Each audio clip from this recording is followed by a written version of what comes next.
the word is Carson Beck is out for this game. I've talked about it many times. There's a number of kind of Georgia pundits that are out there saying, hey, listen, the farther we go, the more the chance that he might play. But it's kind of getting to that place. The injury, the UCL injury in his elbow, I believe, that's the injury that most commonly needs. That's the Tommy John surgery. So that's what pitchers get in baseball, and they're out for at least a year.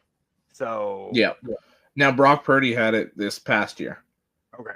And had it in the playoff game, 2 years ago.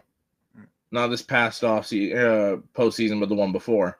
Yeah. Got it in the NFC Championship game and was ready to go for like week 1 or week 2.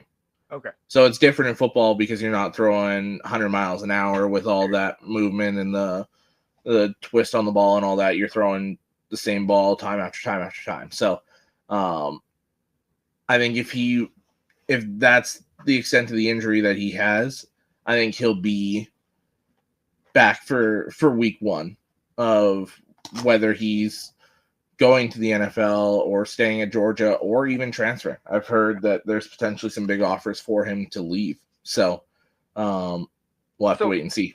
Let's stay right there for a second. And we already see Handy's in the comments.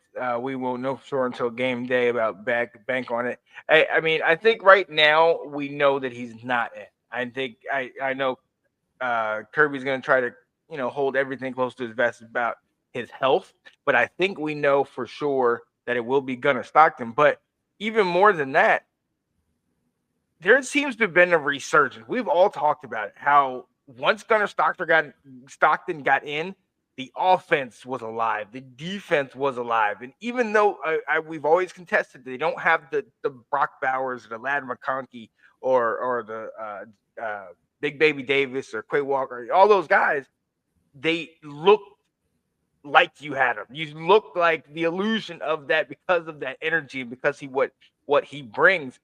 I mean, when Tom Brady came in and took over the team and got them fired up and they all followed him, when Drew Bledsoe came back, it was kind of like, no, I can't go back to you. And it's kind of almost like when Caleb Williams took over and they said Spencer Rattler was kind of like, I got to go. Like, are we there? Not yet. We've seen Stockton for 2 quarters. I think we've got to pump the brakes. I think you got to look at it. And I think if Beck's healthy, I think he plays because he got you to this point. Yeah. And he got you just outside the playoff last year. So he's a hell of a ball player. Might be in a bit of a slump here, but he's your starter for a reason. So I think you would go back to him if he was healthy.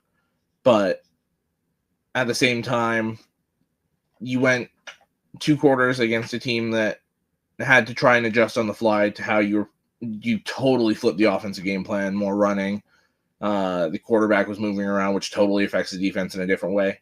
Mm-hmm. And so I think you've really got to pump the brakes on that. I think if Stockton's the quarterback, you've got Notre Dame with damn near 2 weeks to prepare for that, and the speed and the tenacity they played the defense with. I think we'll kind of see. We won't see the level that we saw against Texas there because the defense will be able to game plan for them.